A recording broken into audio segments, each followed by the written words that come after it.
जी हाँ बंधुगण, आपने सही सुना है। सीखना बंद अर्थात जीना बंद।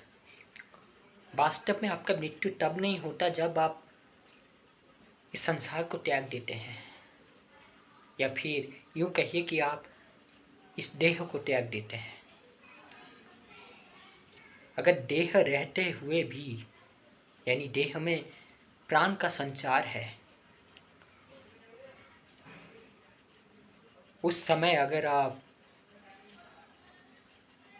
किसी भी मुहूर्त, किसी भी समय सीखना बंद कर देते हैं, उसी क्षण को, उसी मुहूर्त को, उसी दिन को, उसी पल को जीवन का अंतिम समय ही मानना चाहिए।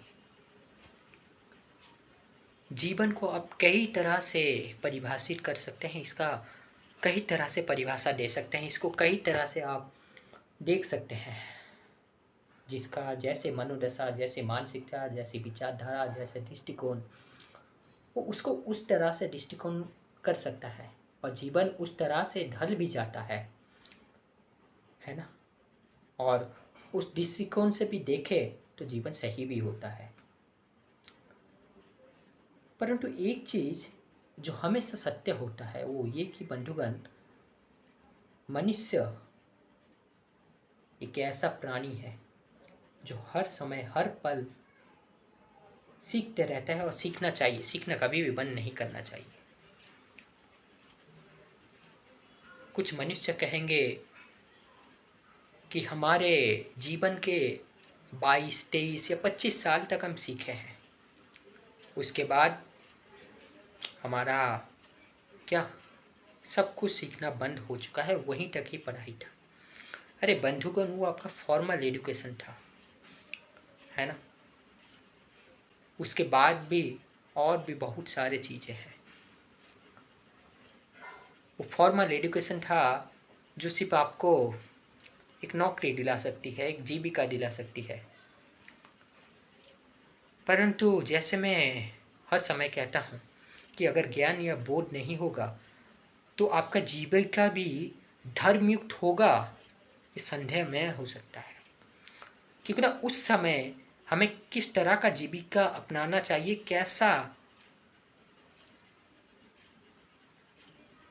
जीवन यापन के लिए जीविका अपनाना चाहिए, ये उस समय का क्या परिस्थिति है, स्थिति है, उस पर निर्भर करेगा। जो स्थायी चीज है वो है धर्म। धर्म के केंद्र से हम जीवन जिएंगे, धर्म युक्त कार्य करेंगे, धर्म युक्त कर्तव्य को निभाएंगे, है ना। सेना में शामिल होना धर्म है, अवश्य वो सही बात है। राष्ट्र की रक्षा करना, किसी देश की रक्षा करना, किसी प्रदेश की रक्षा करना, किसी सेक्टर की रक्षा करना, यानी सुरक्षा देना। परंतु अगर वहीं पर रावण राज हो, पति के नाम से या फिर सेना में शामिल होने हेतु, एक जीविका को अपनाने हेतु अब उस सेना में शामिल हो गए, या फिर यूं भी कह सकते हैं कि आप सोच रहे हैं कि ये राष्ट्रभक्ति है, इस तरह से मैं अपने देश के लिए योगदान दे सकता हूँ, देश के लिए मर मिट सकता हूँ। देश के लिए मरना किसी वीर के भाग्य में ही होता है ना। और ये जो विचार आप रखते हैं, इसमें कोई भी त्रुटि नहीं, कोई भी खामियां नहीं दिखती, सही है। परंतु क्योंकि ना बोध का अभाव है, ज्ञान का अभाव है, इसलिए आप जान ही नहीं पा रहे हैं कि ये जो विचार है, ये जो चीज आप कह रहे हैं, जो सिद्धांत आप अपना रहे हैं, क्या इस वक्त ये सिद्धांत उस स्थिति में जिसके लिए आप काम करना चाहते हैं वो सही है? तो अरे अगर रावण राज है तो वहां पर सबसे प्रथम प्रयास ये होना चाहिए कि उस रावण राज को हटाना, और उसके लिए मैं भरसक प्रयास करूंगा, भरसक प्रयत्न करूंगा, जो भी मेरे द्वारा हो सके मैं वो करूंगा। ये होता है सच्ची राष्ट्रभक्ति। ना कि ये कि वहाँ पर कोई राज कर रहा है, कोई सत्ता पे बैठा हुआ है। हम वहाँ पर ये देख नहीं रहे हैं कि वो सत्ता में रहने के लायक है या नहीं। क्या ये जो व्यवस्था चल रही है वो सही है या नहीं? क्या धर्मयुक्त है, न्याययुक्त है, सत्ययुक्त है? क्या ये वास्तव में मनुष्य जाति के लिए हितकारक है? अगर है तो फिर सही है, तो फिर मैं इसमें जो भी मेरा क्षमता है, सामर्थ्य है, जिस भी सेक्टर में मैं जाना चाहता था या फिर चाहता हूँ, अगर उसमें मैं योगदान दे सकता हूँ तो बहुत अच्छा। लेकिन अगर वो गलत हुआ, हमारे लिए हानिकारक हुआ, तो वहीं पर उसका विरोध करना सही होता है क्या? सही नहीं कह रहा हूँ बंधुगण। अर्थात यहाँ पर यह सही होगा कि आप उस रावण राज के विरुद्ध में खड़े हो, ना कि जीविका के नाम पर, अंधी राष्ट्रभक्ति के नाम पर आप उस सेना में शामिल हो गए। और जब भी कोई उस प्रदेश को, उस राष्ट्र को या फिर उस सत्ता को आक्रमण करता है, वो आपका इस अंधी राष्ट्रभक्ति का क्या सहायता लेता है, आपको उकसाता है, आपको आपके कर्तव्य का भान दिलाता है, कहता है यही तुम्हारा दायित्व है, यही तुम्हारा कर्तव्य है कि सुरक्षा करना। जी हाँ, हमारा कर्तव्य है राष्ट्र की सुरक्षा करना, न कि किसी सत्ता का, न कि किसी मनुष्य का। अगर वो सत्ता, वो मनुष्य, वो व्यवस्था राष्ट्र के लिए सही है, देश के लिए सही है, तब फिर हम उसको सुरक्षा देंगे। और तात्कालिक जो नरेश है या फिर तात्कालिक जो भी उसमें प्रमुख बैठे हुए हैं व्यवस्था में, उस समय उसके विरुद्ध जाना ये राष्ट्र विरोध करने वाली आचरण नहीं होगा, देशद्रोही नहीं कहलाएंगे आप देश के लिए कर रहे हैं, देश के लिए जो उचित है वो कर रहे हैं, जो धर्मयुक्त है वही कर रहे हैं। मूल चीज है धर्म को अपनाना। तो जो मैं कह रहा था कि बंधुगण, जिस मुहूर्त आप सीखना बंद कर देते हैं, क्या उस मुहूर्त हम, थोड़ा कटु शब्द है लेकिन कहना पड़ेगा, क्या उस मुहूर्त हम एक पशु, एक जानवर तुल्य नहीं बन जाते, उसके समान नहीं हो जाते? पूछिए तो अपने आप से। मेरे अनुसार जी हाँ, हम उसके समान हो जाते हैं। क्या पशु इस संसार में जब भी रहते हैं ज्ञान से चलते हैं, बोध से चलते हैं?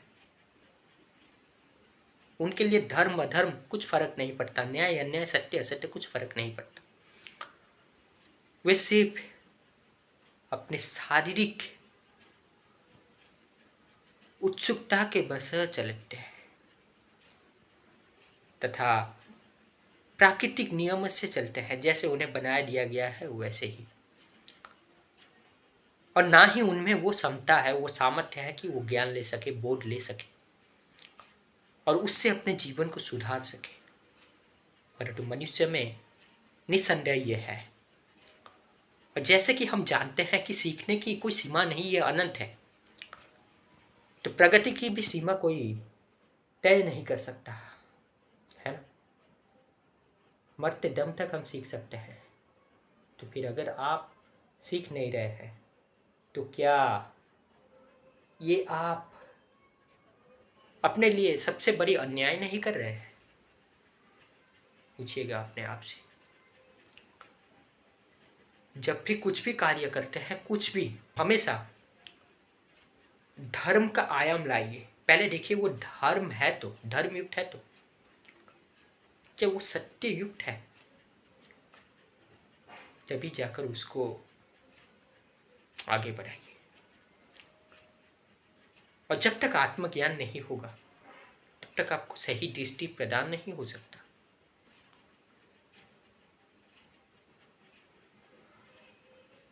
हम इस देह में रहने वाले देही है, देही जो है वही प्राण का संचार करता है, वही आत्मा है, उसी के विषय में जानना है। और देह के लिए संसार आवश्यकता है, इसीलिए सांसारिक ज्ञान को भी रखना है ना? कि सही नहीं कह रहा हूँ बंधुगण? पशु कभी भी सीखता नहीं, उसमें क्या सोचने समझने का प्रश्न ही नहीं उठता, है ना? वो कोई भी चीज देखा या भी कोई भी चीज सुना, कोई भी उसे थोड़ा अलग लगा, उसी क्षण वो रिएक्शन दे देगा, रिएक्ट कर बैठेगा। और ऐसा नहीं कि इसमें कोई परिवर्तन होने की गुंजाइश है, नहीं, हर समय वो वही करेगा। परंतु मनुष्य, क्या मनुष्य को रिएक्ट करना चाहिए? नहीं, मनुष्य को रिस्पॉन्स देना चाहिए। परंतु इसका मतलब ये नहीं कि मान लीजिए आप किसी सड़क में जा रहे हैं, या फिर चलिए ये मान लेते हैं कि आप किसी सड़क मार्ग पर बाइक चलाते हुए जा रहे हैं, ठीक है? तो आप तो सही जा रहे हैं, लेकिन अचानक मान लीजिए आपके गाड़ी का या फिर किसी दूसरे के गाड़ी का एक्सीडेंट हो गया, तो वहाँ पर अगर आपका ही गाड़ी का एक्सीडेंट हो जाता है, आप भी चोटिल हो जाता है, तो वहाँ पर हाँ आप रिएक्ट करेंगे। ऐसा नहीं है कि रिस्पॉन्स के नाम पर आप वहाँ पर शिथिल होकर बैठ गए, नहीं।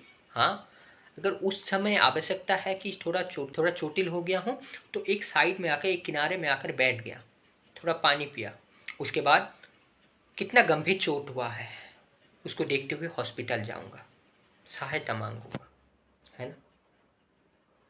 मतलब हर वक्त हमें बोध से, ज्ञान से जीना चाहिए, है ना? टमाटर, हाँ, लाल रंग का टमाटर का बात कर रहा हूँ। अचानक स्मरण में हो आया, इसीलिए कह रहा हूँ। टमाटर एक अच्छा सब्जी है। कोई कोई कहते हैं टमाटर एक अच्छा फल है। तो चाहे सब्जी हो या फल हो, फर्क नहीं पड़ता।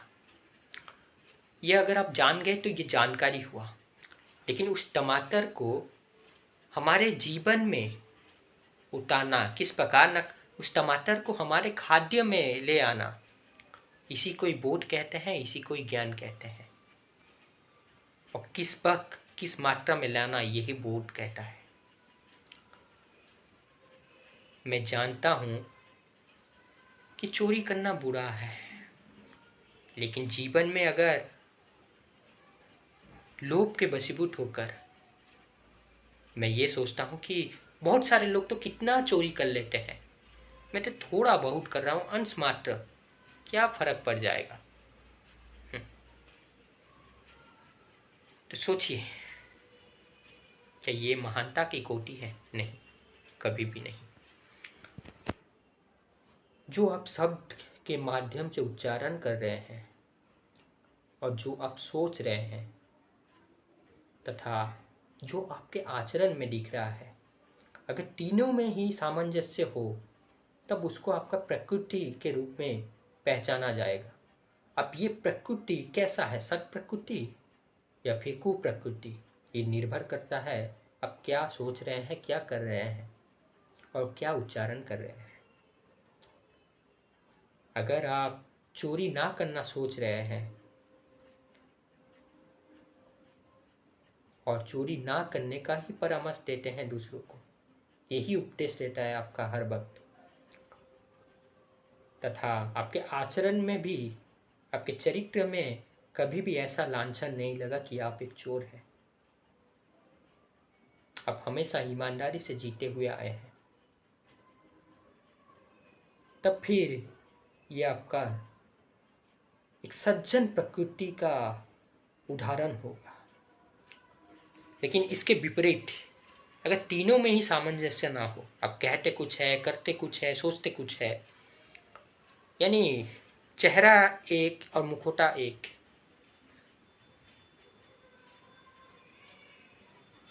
तो फिर आप सही नहीं है, आप एक गलत व्यक्ति है।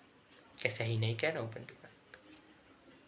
तो बंधुगण, सीखना बंद करना चाहिए या नहीं, इसका उत्तर मिल चुका है आपको। मिला है ना? क्या मुझे उत्तर देना पड़ेगा? लीजिए, दे देता हूँ। सीखना कभी भी बंद नहीं करना चाहिए।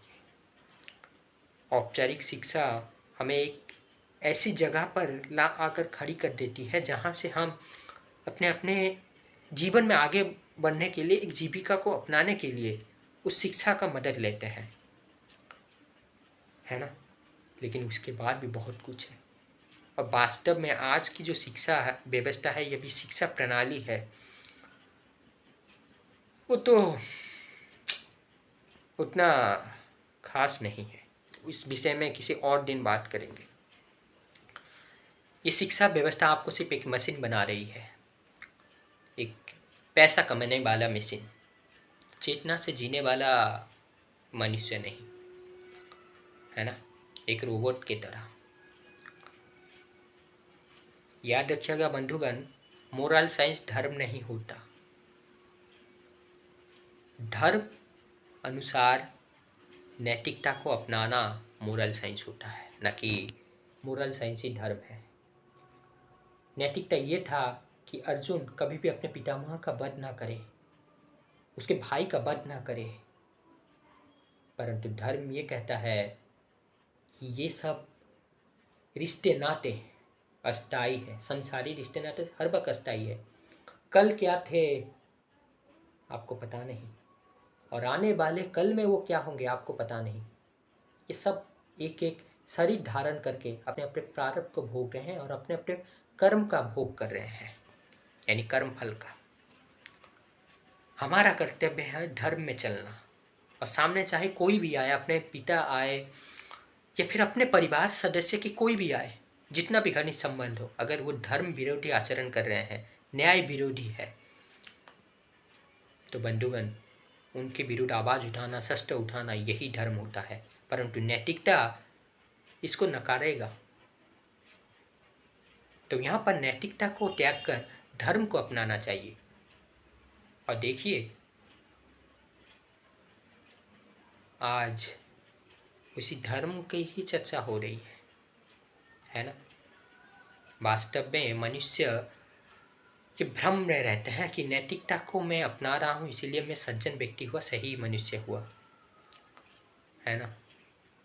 और धर्म कुछ भी नहीं है उनके पास। ये एक ऐसा विषय है, इसमें बहुत कुछ कहा जा सकता है, लेकिन आज ये मेरा विषय नहीं है।